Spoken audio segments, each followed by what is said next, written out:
A Guiding Star by Lizzie Paish. Day 13. Don't take my word for it.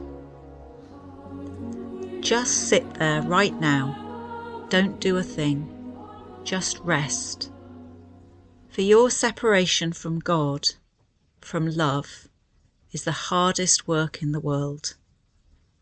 Let me bring you trays of food and something that you like to drink. You can use my soft words as a cushion for your head. Hafiz, a cushion for your head. In the hymn In Christ Alone, there's a beautiful line that I find deeply moving. The fullness of God in helpless babe.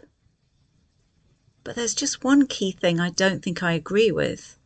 I don't think it's in Christ alone. It's in all of us. Fullness of God, or universal energy, universal intelligence, divine love, source, means being whole, complete, perfect. We have love, resilience, and peace of mind built in as our factory settings.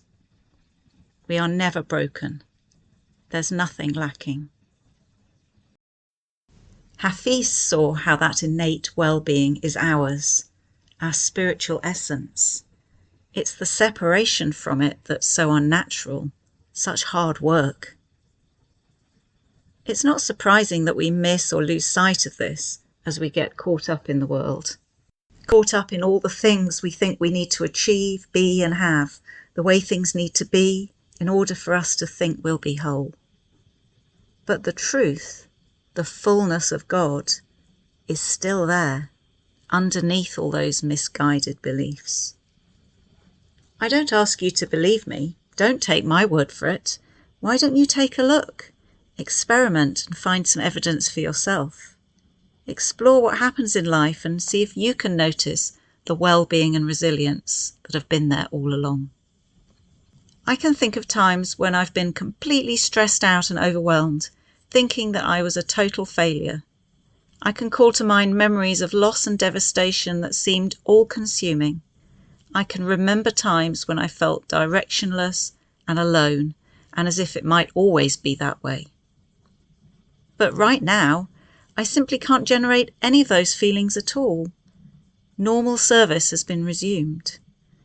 If it wasn't for my memories of those times, they'd be gone completely. Love, resilience, well-being, and peace of mind have come back. Can you think of moments like that in your life too? I watched an incredible nature program about ecosystems that had completely regenerated themselves after being destroyed by natural events, human activity, even nuclear devastation. Our minds do that too. The fact that they can do that looks to me like evidence of the fullness of God in us, the creative power of the universe, nature returning to equilibrium.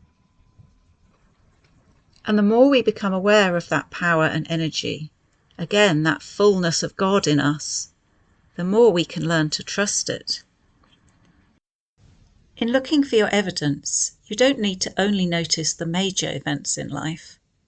Look at the day-to-day details.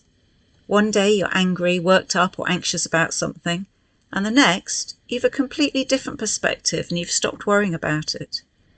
You have no idea how you're going to get through a stressful event, and then suddenly it's over and you're okay. A crisis occurs, peaks, and is gone. We find our way back to peace. Like a cork floating back to the surface of the water, there's nothing we need to do but let nature take its course. Well-being is our natural state. That's what it is to have the fullness of God in us.